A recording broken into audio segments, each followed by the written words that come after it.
Well, greetings and salutations, everybody. Welcome to my YouTube channel. My name is John Campea, and this is a companion video. What are companion videos? Well, I'm awfully glad that you asked. You see, every day on the John Campea Show, Monday through Friday, we take time to take live questions, but we don't always have time to get around to all the live questions that get sent in. But if you sent in one of those live questions in support of the show, I want to make sure those questions get answered properly in a video, so we gather up those unused questions and we address them here on companion videos. So let's not waste any time and get right into it.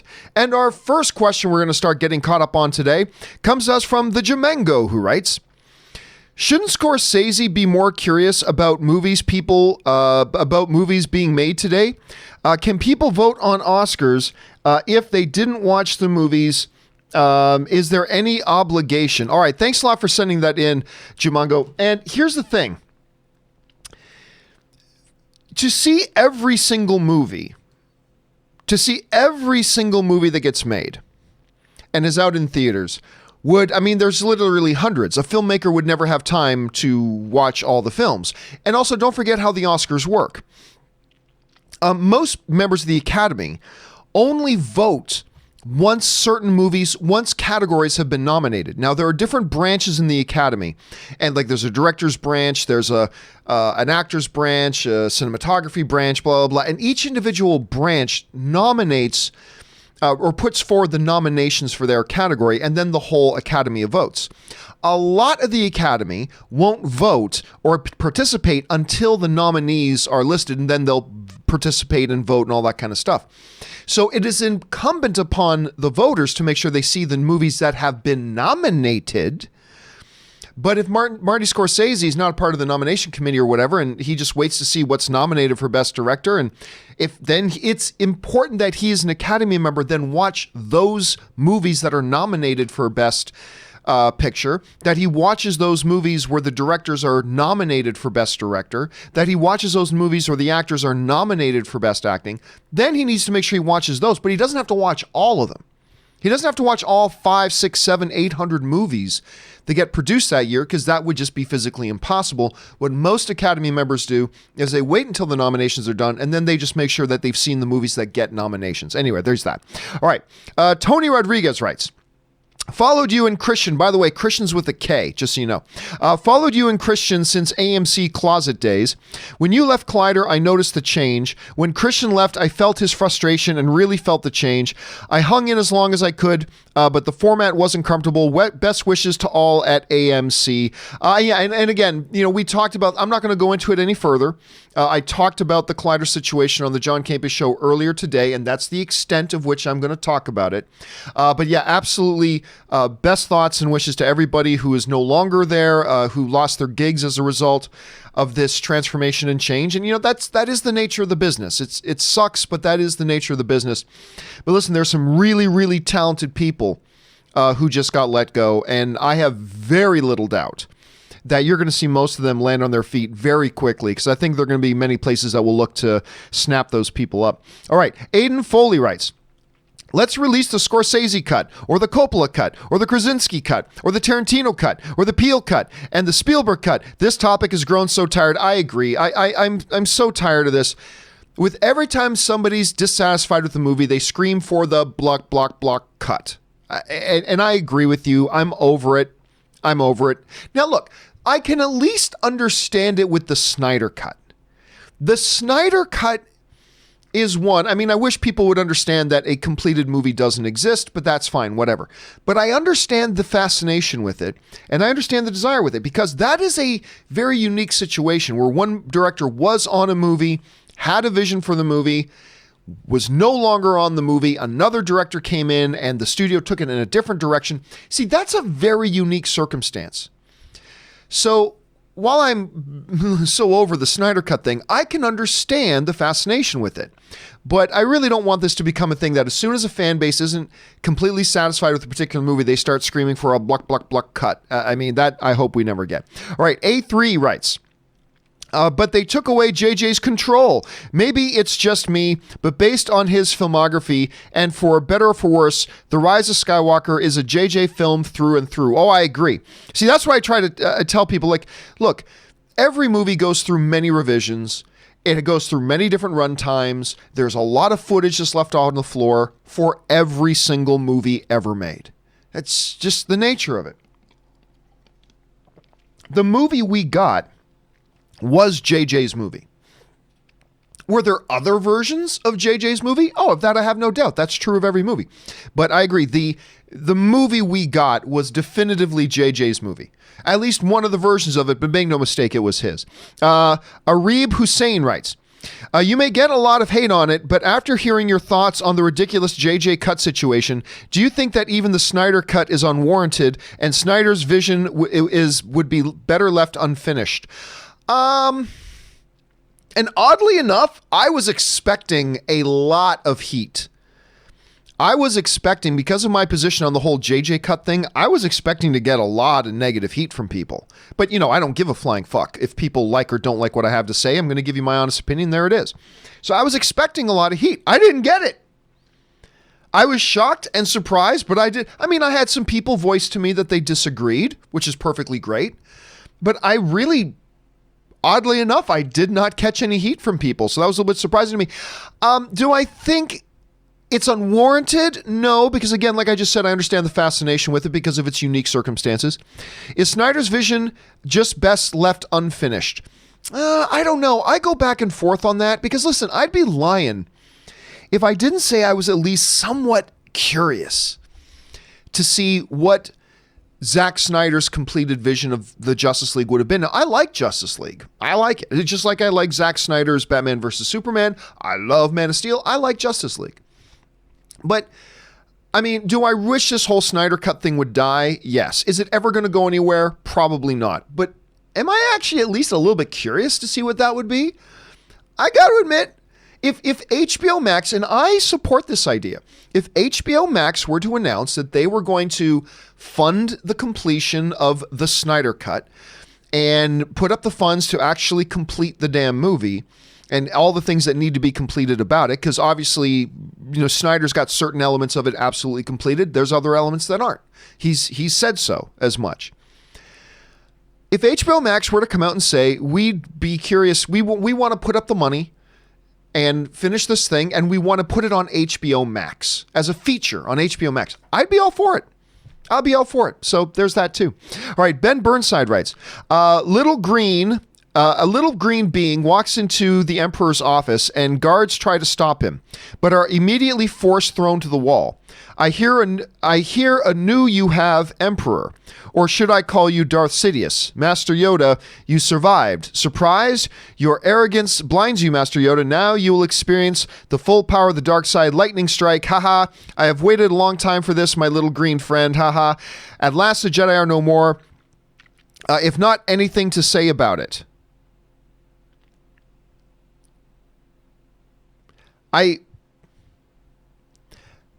I don't know what it is we're talking about. I mean, we're clearly talking about Star Wars. I don't know what it is. No more. Not if anything. Oh, not if anything to say about it. Do you have another follow-up?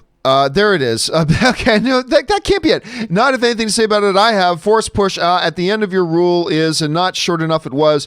Yoda blocks Emperor's escape attempt. So powerful you are. Why leave? Lightsabers ignite. You will not stop me. Darth Vader will become more powerful than either of us. Lightsabers ignites. Faith in your new apprentice is misplaced. Maybe as is your faith in the dark side force. Battle begins. Okay. We just got to play by play. Revenge of the Sith. I don't know what the point of that was, but one of the finer moments, one of the better moments of the prequel trilogy. The prequels are hot garbage, but that was one of the better moments of the prequel trilogy. I did like that scene. The funny thing is, amongst the prequel movies, the funny thing is that I dislike all the prequel movies. I think they're all hot garbage, but I actually like some things in the prequels that even prequel supporters dislike. And one of the things that I like in the prequels that even it seems to me like a lot of prequel supporters don't like is Yoda's fights. I actually really like Yoda's fights. I like it when Yoda fights. I do. I like the whole bouncing. I love the whole acrobatics. I love the whole deal. I really do. I love the whole kit and caboodle of it. Now, there are other things I like in the prequels as well. I talk a lot about the other lightsaber fights, the pod race, all that kind of stuff. There's a number of different things, but that scene, including his fight with the Emperor, I always really liked. So that's just me. All right. Thanks for that, Ben. All right. Next up, Nirvana Parasu writes,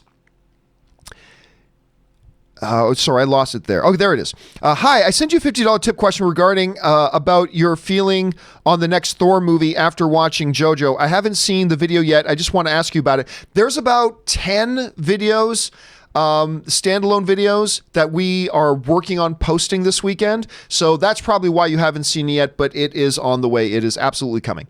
All right. The Good One Texan writes, my takeaway from the Reddit JJ Cut post was not the obvious truth that scenes were cut. It was that the director who had been promised certain level of autonomy didn't get it. I'm on the fence as to whether it's BS or not. I actually heard from Peter Soretta, who is the head guy at Slash Film and knows all the studio people very well. And he said that's all BS. He said that's all absolute BS. So I take his word for it on that. I take his word for that completely. Let's see. By the way, just to reconfirm, that where that statement's coming from is from an anonymous, unknown, unverified Reddit poster who posted it in a subreddit that's dedicated to the hatred of all the new Star Wars movies. That doesn't 100% by itself mean it's not true, but I'll take a guy who I know works in this industry, knows all these people and whatever. I'll just take his word for it over an anonymous, because I remember I could jump on Reddit tomorrow as an anonymous user and write in the next Thor movie, Batman's going to be in it. And then everybody goes, oh, there are reports that Batman's going to be in the new Thor. Who said that? Oh, an anonymous poster in Reddit. But it just goes to the point that people believe what they want to believe. Like, if this anonymous post was writing things that hailed how great The Rise of Skywalker is, and just for the record, I don't like The Rise of Skywalker, but if it did, if this anonymous post was just writing just glowing things and it just seemed to report things that make The Rise of Skywalker look even better and it's so awesome and it's so great, all these people who are buying into this report would have rejected it and said, no, that's not true, that's BS. But because it's saying things that they want to hear and that they already agree with, they buy into it. But we all do that. What's the phrase for it? Confirmation bias? We all do it. People who are very pro new Star Wars movies, they are prone to just buy into anything that comes out that kind of reflects their point of view. People who are anti new Star Wars films, they are prone to buy into whatever promotes their point of view. It is what it is. It's a human condition. You do it. Everybody does it. But I think this is a good example of just that thing. So anyway, that's just me. All right. Bill Dozermick writes, I want to see the Trevorrow cut of The Rise of Skywalker. Also, the Super Shadow cut of the sequel trilogy. If we're going to get ridiculous, then damn it, let's get ridiculous. Anyway, I like the way you said that, man. Well put. Well put. All right. Let's see. We already did Ben's. Galaxy's Edge writes, that Disney chart was horrifying. Monopoly. Well, I mean, the chart he's talking about was the pie chart that showed that like 33% of all movie tickets sold this year went to a Disney movie. But can you say monopoly? Does 33% equal monopoly? No, it does not. 70% would have been a monopoly. 80% would have been a monopoly. 1/3 does not equal monopoly. 1/3 doesn't equal monopoly. And by the way, it's especially not a monopoly when you're talking about that's what just people chose to go watch. Like if $10 billion worth of people decided to go watch Joker, does that mean WB has a monopoly? Because they would have had 1/3 of the ticket sales sold in movies that year. Does that mean they have a monopoly? No, it just means the people chose to go see the movie or movies that WB put out. In the case of Disney didn't put out 1 out of every 3 movies in theaters this year. That would kind of be a monopoly a little bit. Maybe there's an argument if Disney put out 1 out of every 3 movies that came out this year. that gets closer to being monopoly. People choosing to go see those Disney movies over other movies, that's not the company being a monopoly. That's a totally different thing. Anyway, Landon McMinn writes, "Hey, John. Hope you're having an awesome day. I am having an awesome day, thank you. My question is, what is going on with the sequel to The Meg? It's been too quiet on the next film. The first movie wasn't the best, but I believe they could still do great things with the sequel. Thank you." Yeah, I was excited about The Meg. I didn't really enjoy it myself, but hey, listen, a bunch of other people did, and The Meg made money. I can't remember off the top of my head. Hold on a second. Meg box office. All right, Meg made $530 million. $530 million. Like, dear heavens. Now, that's not Infinity War numbers, but that's a huge number for nobody thought that movie was going to make $500 million. Come on. They announced very quickly they're going to do another one. I can only assume they're just in development at this point. I don't really see there being a big need to rush Meg 2. But it made too much money. They already announced that they're going to be doing it. So I do believe we're going to get it, but I'm not surprised that we haven't heard a lot about it at this point. It's probably still pretty much heavily in development. That's my guess. It's my guess at any rate, but I didn't even like that movie, but even I'm pretty much convinced that we're going to get another one, so I wouldn't worry about it. All right, and you're right, Landon, that you can do great things with it. Again, I wasn't all that impressed with the first one, but it has potential, and it could be a lot of fun, and I just get a kick out of seeing Jason Statham and stuff. All right, let's see here. 50 Shades of Geek writes, "Happy day, John. Jojo Rabbit finally opened in Israel. Oh, that's great. I never would have thought it would open there. I'm on my way to see it now. In fact, I'll probably be at the theater while you're reading this question, different time zones and all that. I'll be honest with you, just because of the subject matter, I wasn't really sure they would show that movie in Israel. I mean, when you really think about it, there were some people who worried that understanding that there's an imaginary Adolf Hitler in it, that it was a movie that glorified Hitler, and it's like this movie couldn't be further from that. Couldn't be further from that. So it's good to see that the powers that be in Israel understood that and decided to play it. So that's really good. I hope you enjoyed it, 50 Shades, because as of right now, it's still my favorite movie of the year. Mark Blazer writes, "Man, I would really love to see a three-way studio crossover with you, Rob, and Christian, even just for one topic." Here's what makes that difficult. And it could happen. It could happen. But what makes it difficult is my show is on at 9. It starts at 9. Christian's show starts, which is a very different type of show than mine, but Christian's show starts at 10. So when I'm on, he's probably in, I know the hour before the John Campea Show starts, well, a couple hours before the John Campea Show starts, I'm heavy in prep. So I can only imagine Christian must also be 1 hour before his show starts, has to be heavy in preparation. So I'm not going to say never. It's just challenging. It's challenging because of schedules, but it would be kind of fun. All right. 50 Shades of Geek writes, "I wasn't sure it will even be released in Israel. Neither did I, because of its focus on Hitler. Goldfinger was banned in Israel because one of the main characters had a Nazi background. It was unbanned when it was revealed that he saved a Jewish man during World War II by hiding him." I didn't realize that. I knew none of that about I'm getting a bit of an education about how movies will play in different countries. I think that's fascinating. But anyway, bottom line is 50 Shades. I'm glad you're getting a chance to see Jojo Rabbit, because to me, it's like the most special film of the year. Let's see. Black Wolf. All right. Well, sends in a very large super chat. Thank you, Black Wolf, for supporting the channel at that level. Ass on hardwood, because I was talking about my chair this morning, about how it's like this is over like a 10-year-old chair at this point, or at least getting close to a 10-year-old chair. And like the padding's all worn out. I'm just too cheap to buy anything for myself. Like everything I spend money on are things that make it a better viewing experience for the audience. Better cameras, better mics, better monitors, so I can have better feed of the graphics that you see, the software to make better graphics, all that kind of stuff. Everything I spend money on are things that I believe will increase the viewer experience watching the show. The things that don't affect the viewers, like crappy $8 headphones for myself, or not getting a new office chair for, again, I'll bring it up here. For those of you who might remember, I showed it on the John Campea Show this morning. For those of you who might remember, this chair, you might recognize it. This chair is from the old closet days at AMC theaters. That's what this chair is from. And I just still have it.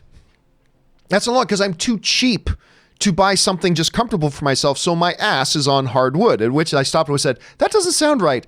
Ass on hardwood does not sound right. So thank you for bringing back up Black Wolf. Let's see.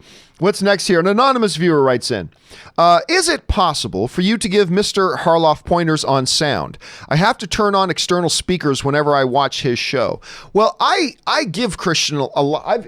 Whenever he asks me, I give him technical advice. As a matter of fact, the cameras he used, you'll notice his show looks really good. I'm the one who recommended the cameras to him and all that kind of stuff. If he ever wants to talk to me about sound, he knows, listen, Christian knows I'm available to him anytime he needs me. He knows I'm available to him anytime he needs me. So whenever he needs me, if he wants help with his audio, I will go help him with his audio. So, yeah, there's that. But by the way, I don't think Harloff's audio is all that bad. It could be better, don't get me wrong, but I don't think his audio is all that bad. I don't know, maybe I need to go back and listen to it a little bit more carefully. Anyway, Unwise Whoa, I like the name, writes, John, love your show, thank you so much. Watch it every day. Sucks there was an echo on yesterday's show. Oh, dude, you have no idea. But it was so worth it for the end result. F the headphones, and I still have I can't reach them right now. They're over there right now, but I still have the destroyed headphones. I'm thinking I should put them in I should frame them or something and hang them back here. It's like just have the destroyed headphones there, kind of like as a Batman trophy in the Batcave. I should just have that there as a constant memorabilia. Anyway, thanks for sharing that. All right, Josh Cade writes, just helping with the cheap headphones. Just helping with the headphones fun. Thank you so much, Josh. I appreciate that, man. LSC writes, Firefly / Serenity is one of my favorite Westerns, Mando vibes. Listen, I mean, obviously, Firefly has a lot of fans. That's great. But I'm telling you, the movie version, Serenity, is still to this day. I'll say, hey, Google, when did the movie Serenity come out? Let's see what I think. Serenity came out in the United States of America on January 25th, 2019. Oh, that's a different Serenity. That's a different Serenity. But anyway, what year did it come out? Anyway, the movie Serenity, the movie version of Firefly, I still contend to this day, is one of the absolute best sci-fi movies in the last 15, 20 years. As a pure just sci-fi movie, I thought it was just brilliant. I think, now it's hard to say that I think the movie is better than the show because, I mean, there's so much, foundation that's laid by the show for us to appreciate the movie. But I'm just saying, I even appreciated the movie more than the show. So, yeah, I love Firefly and Serenity especially, Ella. All right, Brennan Brazier writes, hey, John, great meeting you at the Rise of Skywalker. I was at one of several of the Rise of Skywalker screenings. I had a chance to meet a lot of different viewers, so thank you to everybody who came up and said hi. It was great meeting you at the Rise of Skywalker. Thank you for being so cool and taking a pic with my little Luke Skywalker. Rob, I love Superman Returns, and go Hawks. Well, yeah, the Seahawks, man, it's weird. They win the game against San Francisco and they clinch first place and get a first round bye. They lose that game by just a couple of points and they have to go on the road and play in wild card weekend against Philadelphia on the road, even though they have a much better record than Philadelphia. There's something broken with that system. I believe that the division winners should automatically get into the playoffs. That, I believe that. But you should not get a home field game. Because Philadelphia won what? They won 9 games? Seattle won at least a couple more games than they did. At least a couple. So it's ridiculous to me that the Seahawks have to go and play in Philadelphia. Philadelphia won their terrible division, so they should get into the playoffs. So I'm perfectly fine with that. But they should go and play on the road to the team with the better record. That's just how I feel about that. But anyway, thanks for sending that in, Brennan. All right. Jay Master sends in a really large, ridiculously large super chat. Thank you so much for the support on that level, Jay. We really appreciate it around here. And obviously, if there's a question in here, we will address it in its own standalone video. Hey, John, I watched Togo on Disney Plus yesterday. It's a really good movie, and I love it. Plus, it's a really touching movie. I highly recommend. Also, here is a little something for a new chair for this show, and Happy New Year. Well, I guess I have no excuse not to get a new chair now. J Master, I guess I have no excuse not to get a new chair. So thank you for the recommendation, dude. I appreciate. Listen, here's the thing, J Master. I have been getting a number of people writing in and telling me that they love this Togo movie that's on Disney Plus. Now, here's what's been holding me back from sitting down and watching it. At D23, they did a big presentation on the film, right? And for me personally, I didn't think it looked very good. So, okay, right there, it killed, some of, if any of the enthusiasm that maybe I could have had for the movie. Then the first original Disney Plus movie comes out, which was Noel, the Christmas movie with Anna Kendrick and Bill Hader. And I loved both of them. And the movie was awful. Noel was awful. And so it kind of soured me. And maybe this was unfair, but it kind of soured me a little bit on the idea of Disney Plus original movies. So I had seen the preview at D23 and I wasn't impressed. Then I watched an original Disney Plus movie and I hated it. And so just nothing about it really appealed to me. But I'm serious. I've now had 3 or 4 people jump on here, Jay, and say to me, this movie is really, really good. And so I'm thinking I might just have to go, well, to hell with the fact that I didn't think it looked very good. I think I'm just going to have to sit down and watch this damn thing because everybody's raving about it. And you even sent in new chair money for me, to sit it. So you know what? I'm going to watch Togo. I'm going to find the time. I'm going to sit down. I'm going to put it on and watch it. Maybe tonight when I go to bed, I'll pop it on the iPad and watch it as I go to sleep. But I think I got to finally tune this thing in. Thank you so much for the recommendation, Jay. I appreciate it, man. All right. And whatever my new chair eventually ends up being, my new chair thanks you for it as well. All right. I gotta be careful what I say because you guys just don't let it go. Ass on Hardwood writes, hey John, I've been following your show for a couple of years now. I wanted to ask you about your process when you wrote your novel. I am currently writing one and I'm enjoying the process and it's very exciting. Okay, so for those of you who didn't know, I wrote a novel called The Pride. I'm very proud of it. Anyway, it's available on Amazon, but I mean, I'm not a writer. I'm not a novel writer by any stretch of the imagination, but it's just one of those things where I like, everybody talks about things they want to do. I like to actually do it. Make a movie? Okay, I'm not going to talk about it. I'm going to do it regardless. If I have to do it for free, if I have to use all my old gear, if I have to pay a little bit of money, I'm just going to make my own movie. Boom. So I did. Write a novel? Sure. I'm just going to do it. Everybody talks about doing it. I did it. And so the results, I'll leave that up for you to decide. But my process, I'm not a good enough writer to have a definitive process. But here's what I did. I took more of a screenwriting approach to my novel in the sense that I sat down and what took me a good year was just, this is how bad I was at it. What took me a good year, what somebody else could have done this in a weekend. It took me a year, is I wrote like a 17-page treatment or a 17-page, outline. That kind of laid out all the characters, all the beats. This is the story. And I wrote out the story of the Pride in 17 pages. Once that was done, then I set about the process of actually writing the novel, following the 17-page treatment that I had written. And to me, it was just a matter of, I talk about this all the time, just writing. Even when I didn't know what I was going to write, I would just sometimes sit down and just type. Just sit down and type and write because you cannot steer a parked car. So I would constantly try to keep my momentum going.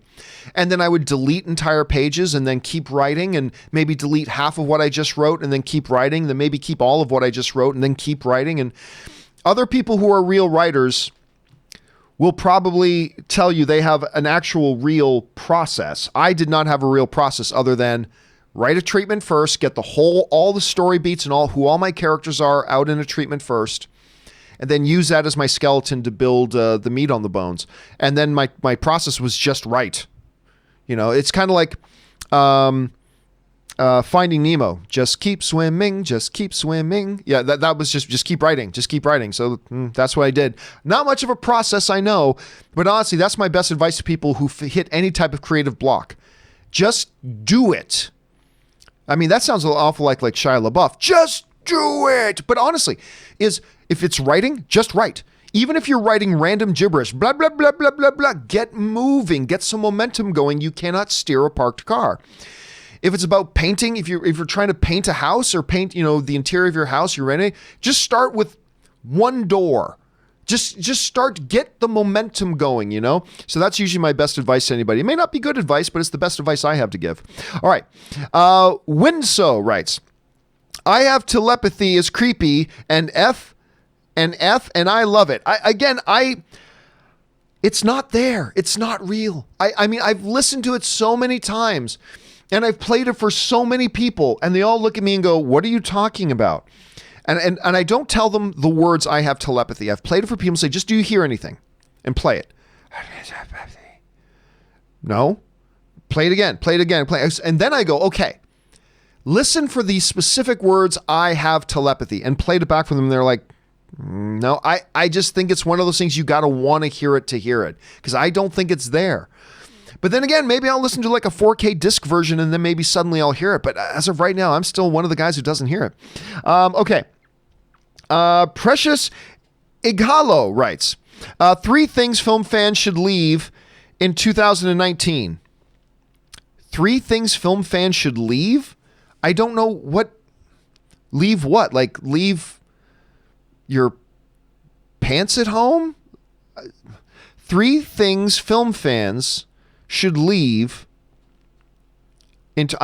Sorry, I don't understand. I apologize, but I don't understand the question. Sorry about that, dude. I just don't understand what the question is. I'm sorry about that. The Jumengo writes, 8 times an actress was nominated twice in the same year. Nobody has ever won both. That's interesting, because I brought that up earlier today. I said, I know there are times that an actor or an actress has been nominated for Best Lead Actor and Best Lead Actress, or less Best Lead Actor and Best Supporting Actor, or Best Lead Actress, Best Supporting Actress in the same year. But I said, I don't think anybody's ever won.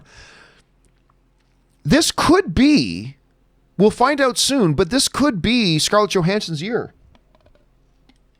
Because Scarlett Johansson is going to get nominated for Best Actress for A Marriage Story. And she has a decent shot of winning. And then she's got a decent shot of getting nominated for Best Supporting Actress for Jojo Rabbit. I'm not convinced she's going to get a nomination. And then if she just gets nominated, anything can happen. So we could see, there it is possible, we could see Scarlett Johansson standing with 2 Oscars on the same night. Best Lead Actress, Best Supporting Actress. I mean, that would be something. Honestly, she's not my pick to win Best Supporting Actress for Jojo Rabbit, even though that's my favorite movie of the year. But all you got to do is get nominated. It's like sports, man. Just get into the playoffs and then anything can happen. Just get nominated and then who knows what can happen after that. We'll have to wait and see. All right, thanks for the update on that, Jumengo. John McKinney writes, 1, what do you think of Michael Eisner's criticism of Rise of Skywalker? I haven't read it, so I can't comment on it. 2, who was the better CEO, Eisner or Iger? I'm going with Eisner, even though he wasn't perfect. To each their own. It's got to be Iger. Iger has, now you can make an argument that, Iger was able to build from a place of where Eisner left off. You can make that argument. But when you look at the unprecedented expansion and growth that Bob Iger has taken Disney through acquisition and IP development and all that kind of stuff. And I'm not just talking about in the movie world. Like he led it to Disney properties, had like 8 $1 billion films in 2019. Where 1 out of every 3 movie tickets that was sold in 2019 was sold for a Disney property movie. It's insane. So, I mean, I think there's a very, very good discussion to have there, John. I really do. I think that would be a really, really good discussion to have. But for me, off the top of my head, I have to go with Iger. The accomplishments are just too big. Just too big. So I'm going to go with Iger. But again, maybe a good, well thought out, laid out, thesis on that could change my mind. Who knows? Nicholas MPJ writes, Hey, John, first time contributor, but I've been watching daily since I graduated college in April. Well, congratulations, man. That's a huge deal, dude. Don't let anybody ever tell you different. Graduating from college is a huge deal. Congratulations on that. All right. Love the show and appreciate your perspective. So glad that I came across your channel in anticipation for Endgame/Rise of Skywalker. Well, thanks so much, Nicholas. And dude, seriously, thank you for not just being somebody who enjoys the show, but decided to support the content that you enjoy. So thank you so much for that, man. We appreciate that. Thanks for being a part of the community. And again, congratulations on graduating back in April. I hope you're able to do something with it as you move forward, my friend. All right. John Early writes, I'd like you to tell me which version of Lord of the Rings I should watch, the theatrical cuts or the extended cuts. By the way, Joker 2019 made me a Joker fan. I honestly, theatrical cuts. Theatrical cuts, that's the main one for me. Now, I love the extended cuts, but I love them as a fan of the theatrical cuts. You know, I think a part of my love for the extended cuts was the fact that I already loved Lord of the Rings from the theatrical versions, and then just getting to see new things. See, if you've never seen Lord of the Rings, which, oh my God, if you haven't seen Lord of the Rings, but if you haven't seen Lord of the Rings, I don't think you'll get as much out of the extended cuts without seeing the theatrical cuts first, because you see the theatrical cuts, you fall in love with the movie, and then you get these extended cuts with stuff that you hadn't seen before in a movie that you love. And I don't think you get that reaction or you get that effect if the first thing you've ever seen is the extended cuts. So for that reason and others, also the theatrical cuts are more manageable. They're still like 3+ hour movies, but they're more manageable. So to me, the definitive version of Return of the Lord of the Rings are the theatrical cuts. But I do love the extended editions too, but I love them as a fan of the theatrical cuts. You see what I'm saying there? So I would say theatrical cuts. Okay, John McKinney writes, will we ever get a Catcher in the Rye movie? That is a question that's been asked for years, man. It's my favorite book of all time. Poor Holden. I felt so bad for him. Don't worry, I am sane. I'd say, Catcher in the Rye, there might be something wrong with you. I remember back in the movie blog days, this is pre-Collider, pre-AMC. This is all the way back when I was still doing my website, the movie blog. And I remember doing a story about there was some movement on maybe somebody looking at doing it, trying to acquire rights to doing a Catcher in the Rye movie. But I honestly, I don't think I've ever heard of anything beyond that. And that was over 10 years ago. But here's the thing, John, whenever you ask a question that has the word could or ever in the question, the answer is almost always yes. Will we ever get a Catcher in the Rye movie? Well, if you ask ever, as in we're not limited to 10 years or 15 years or 20 years, it could be like 50 years from now, I'll say yes, we will get one eventually. That doesn't mean I think we're going to get in the next 2 years or in the next 5 years or even the next 10 years. But yes, you know, as the medium of film is constantly looking for content to produce, I got to believe Catcher in the Rye at some point will do it. John McKinley also writes, who would win, Tarzan versus Rambo? With no guns? Tarzan. With guns, Rambo. There we go. Luke, I am your plumber. I love that line, writes, I was curious about a year ago, someone mentioned that Stone Cold Steve Austin likes your show. Do you think you two could ever meet and do a guest show together? That would be awesome. Plus, I would pay money to see you catch a stunner. That would be funny. Listen, if any of you are fans of Stone Cold Steve Austin and he's got that new TV show, by the way, too, which I think is great. He had Rob Riggle on one episode. He had why am I freezing on the name of the Cleveland Browns quarterback? Anyway, he had one of the guys from Impractical Jokers on. It's a really fun show, and his podcast is great. Listen, I'll tell you right now, I would be a very, very happy man if I could ever meet Stone Cold Steve Austin.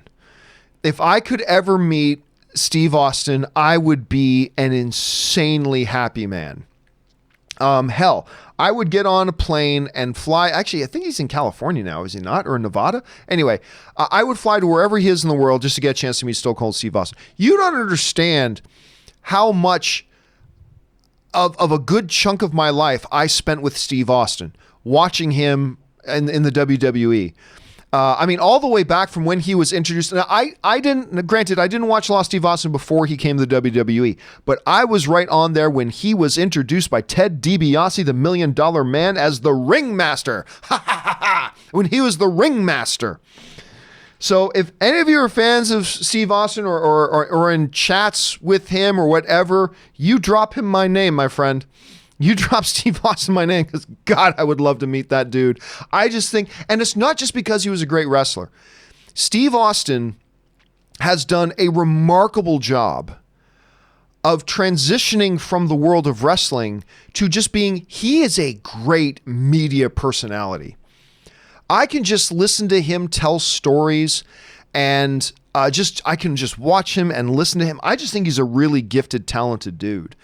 And if anybody out there has any ins with Steve Austin and there's some way I could meet him, God, I would love to meet Stone Cold Steve Austin. Hell, I'd even take a stunner for it. Anyway, thanks for that, Luke. Fleming Thunberg writes, I saw a video that conclude that The Mandalorian on Disney Plus is using fake HDR, and it's not the only show to do that. Any idea why they would do that? Like high definition. What's the high definition range? Anyway, HDR. Yes, we get on our camera, stuff like that. I don't know. I have not read any such article. Why they would do that? I guess the question would be because it worked for them. Why not do that? Maybe it's something that the using a different method to achieve it gave them better control over the image. The one thing that is for sure is that they have a reason. I don't know what it would be, and it's difficult for me to speculate on. I love the technical questions, though, but it's hard for me to speculate on it when I have not read any articles on it or seen that particular video on it to discuss it.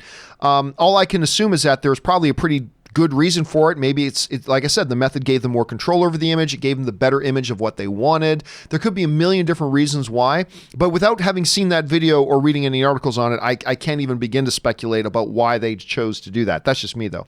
But I'm sure there is a reason. All right, let's see here. Where are we at? Patrick writes, 1 of 3. Hey, John.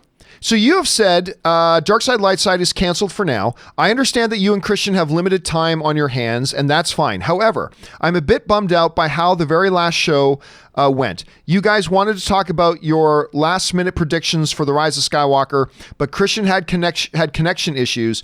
So I was wondering if you would consider doing a one-off final Dark Side Light Side for now, where you and Christian discuss The Rise of Skywalker, the sequel trilogy overall, and what the future of Star Wars could hold.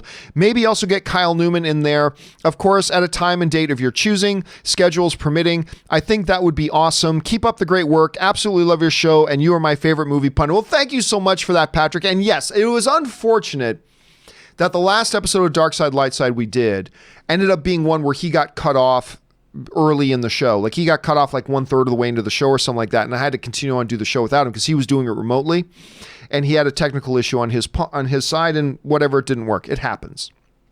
But it is unfortunate that ended up being our final one. Now, for those you didn't, I talked about this on the show last week, but for those you didn't hear, I'll just mention it again. Christian and I really wanted to do Dark Side, Light Side, and it started off great, but he, and I can't share what it is, but Christian just had a development that's really exciting for him. And it's something that's just going to take up even more of his time. And then I've had a development as well. I made the announcement last week, but I haven't been talking a lot about it. I'm making a movie this year. I'm making a documentary this year. Might be total crap, who knows? But I'm making a documentary this year. And I'm very, very I've been working very hard on it already for a while.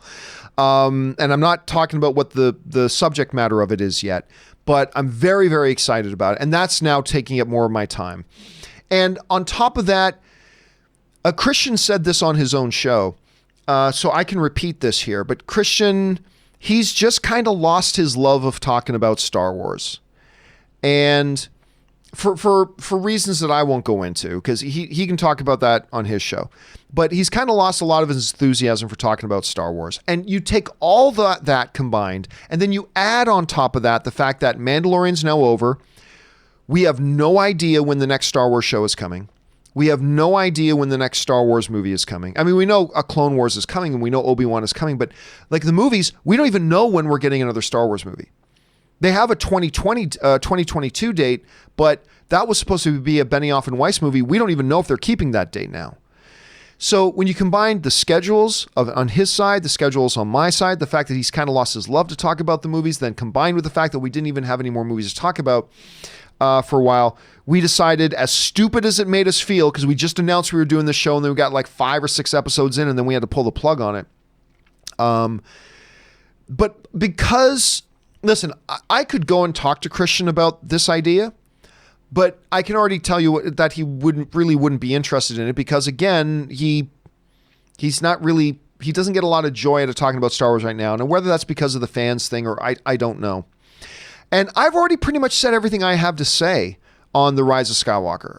I've already explained that I don't like it. I've explained why I don't like it. I've explained the things about it that I like, even though I don't like the movie. There are things about it that I do think they did well, and I've talked about those.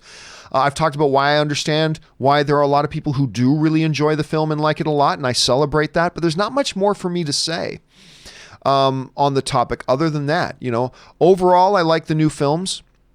I wasn't a fan of this last one. That's okay. And yeah, there's that. So I appreciate you asking, man. I really, really do. But I do not think we're going to get one more last one. I just don't think it's something Christian would be interested in doing, to be honest with you. And honestly, I wouldn't know what else there is for me to say. So I appreciate the request.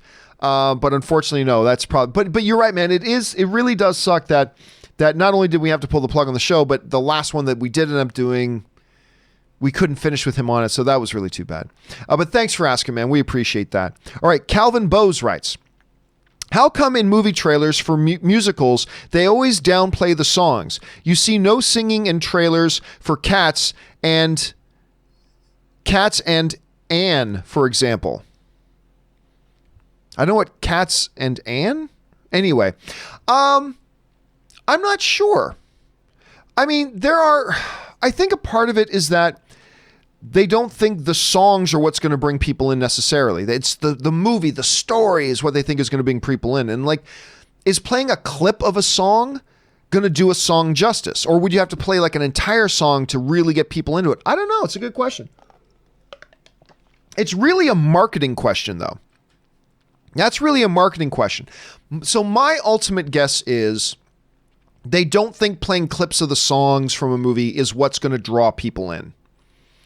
They think showing the visuals of the movie and giving a bit of a hint of what the story in the movie is, I guess that's what the marketing experts feel is what will be more attractive to people than just clips of musical numbers.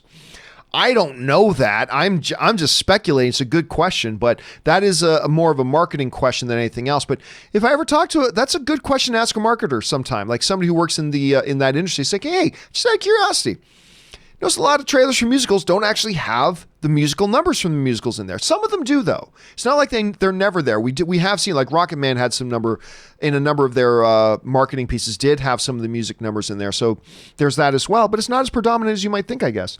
All right. Mikhail writes, since you switched from preferring binging shows to the daily drop to watching week to week, do you feel the same about Lucifer? Would you prefer it play week to week or being able to binge it the day that it drops since it's the last season anyway? I would much prefer to watch it week to week. I would much prefer to watch it week to week with everybody else watching it week to week. Because then, I mean, hell, we could even do weekly recap shows of Lucifer and talk about it together and all that kind of stuff. I would love it. But since it's going to drop and everybody's going to watch it all at once, I can't then I can't then schedule myself to watch one episode one week, one episode the next when it's all there right now, because everybody else is watching it right now and they're all going to want to talk about Lucifer right now. And I'm going to get everything spoiled for me if I try to wait 5 or 6 weeks to watch it all. So yeah, I can honestly say, I would absolutely, if Netflix gave me a call and said, Campea, we can't decide what we want to do here, so we're going to give you the final vote. Do we release, Lucifer season 4 or season 5, whatever it's going to be? Do we drop it all at once like we normally do, or do we release it week to week? Then I'm saying release it week by week. Release one episode a week. I would absolutely prefer it that way, because that's how they did it for Mandalorian, and I loved the fan experience for being able to geek out with all my fellow fans week to week to week to week to week, and we got to celebrate it for 2 months. And listen, no one's talking about Witcher anymore. It only took a few days. Not a single question came in today about The Witcher. Not a single question came in on the show today about The Witcher. It's already done. Everybody's seen it. Done. Mandalorian, we were talking about Mandalorian for like months. So yes, I would much prefer that experience with Lucifer. Let's see. Ambrosio Cantu just sends in a super chat to be supportive. Thank you so much, Ambrosio. I appreciate that, man. Sir Cosmic Paladin, great name, writes, spoiler warning. Then we can't, sorry, if saying spoiler warning doesn't help anything. It doesn't help anything. So I can't read it on the show if you're going to throw a spoiler in about something. I just can't do it. So I appreciate you sending it in, wanting to answer. But if it's a spoiler thing, why say spoiler warning? I can't address it. Sorry about that, dude. Drew Larson writes, was there one particular movie that you saw as a kid or as an adult that made you fall in love with movies? Star Wars. Listen, it's well established with me. Star Wars is my earliest childhood memory. Like, I remember watching Star Wars. And then I have no other memories for like 4 or 5 years after that. Now, I was a child, but Star Wars, it established my lifelong love of movies. It established a lifelong fascination with imagination, and wanting to be involved in storytelling one way or the other. And it was Star Wars. Now, in more recent years, 2 other films really come to mind. One is one of my all-time favorite films. One is a movie I desperately love, but not one of my all-time favorites. Another one of the movies is the Lord of the Rings trilogy, particularly Return of the King. But the Lord of the Rings trilogy, particularly Return of the King, is a movie that just, again, captured my imagination, completely enveloped me. And I have been obsessed with that movie and those movies ever since they came out.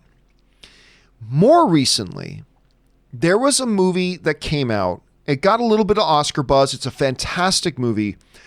But I remember I came out of it and I tweeted, I just watched a movie. I saw it on the studio lot, and I wasn't allowed to say what movie I was seeing yet.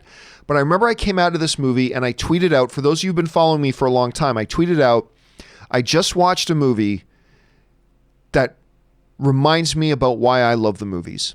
And the movie was an Emma Stone movie called The Help with Octavia Spencer.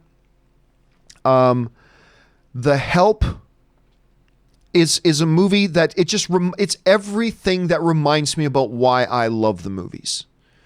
Was The Help. I just fell in love with that movie. I adored it. It was also directed, Octavia Spencer, who was also in Ma this past year, who was also directed by the same guy who directed The Help as well. I didn't like it nearly as much as I liked The Help, but yeah, those are a few movies that really make me love movies and just really open my imagination what movies can be. So those are 3 that really work for me. All right, let's see here. Tristan Thorpe writes, my top 10. Number 10, Spider-Man Far From Home. Number 9, Rocketman. Number 8, John Wick Chapter 3. Love that movie. Number 7, Joker. Number 6, Shazam. Number 5, and I do love Shazam. Number 5, Avengers Endgame. Number 4, Ford v Ferrari. Number 3, Knives Out. Number 2, Jojo Rabbit. And number 1, Booksmart. God, I love Booksmart. Was my number 1 film of the year for a number of months. For a number of months, Booksmart was my number 1 film of the year. And it's still on my top 10. And right now it sits at number 6 for me.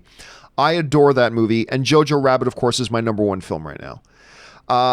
So great list. I love every single movie you have on that list. They're not all on my list, but I do love every single movie you've got on your list there, Tristan. So well done. All right. Frankie G writes, let's see, where are we at here? Frankie G writes, took a cruise December 14th through 21st out of Port Canaveral. Last day of cruise, decided to hop over to Disney World for a day before going home. First time visiting Galaxy's Edge. Rise of Resistance is freaking mind-blowing. I'm so jealous. We talked about this on the show earlier today. Rise of Resistance is the new ride at Galaxy's Edge. Everybody is freaking losing their minds about it. It has not opened at Disneyland yet here in California. It opens in Disneyland in about 2 weeks. It's funny because Ann and I were talking about what we're going to do this weekend. And like Ann said, oh, let's go to Disneyland on Sunday. And I said, well, maybe not, because I'm going to want to go again in 2 weeks because the Rise of the Resistance ride is opening up. It's like, oh, right. So yeah, I am dying to go to that. Thank you so much for just getting me even more hype, Frankie. And I'm a little bit jealous that you had a chance to ride it already, and I have not. All right, next one up here. And this is the last 2 questions of the day, guys. Tristan Thorpe writes, my top 10 comic book movies of the 2010s. Number 10, Deadpool. Number 9, I would have Deadpool higher. Ooh. Number 9, Kingsman. The Kingsman 1. Number 8, X-Men First Class. Number 7, Guardians of the Galaxy. Number 6, Avengers. Number 5, Shazam. Number 4, Captain America Civil War. Number 3, Spider-Man Into the Spider-Verse. Number 2, Logan. And number 1, Man of Steel. I just love all those movies. Logan, Spider-Man Into the Spider-Verse. I mean, it was... From 2010 to 2019, like as a comic book fan, particularly when as they appear apply to the movies, have been so ridiculously great. It was a decade of incredible comic book movie entertainment. Absolutely remarkable. I mean, just look at some of these: Guardians of the Galaxy, Avengers, Shazam, Spider-Man Into the Spider-Verse, Logan. It's just, of course, Man of Steel, Avengers Endgame and Infinity War. I just, so many great, X-Men Days of Future Past is one that I have really high up there as well. I mean, it's just a marvelous, marvelous decade for comic book films. And I think at some point I might have to do my own top 10 list of comic book movies from the decade as well. All right, final question. 50 Shades of Geek writes, just got back from Jojo Rabbit and I loved it. It was definitely worth the wait.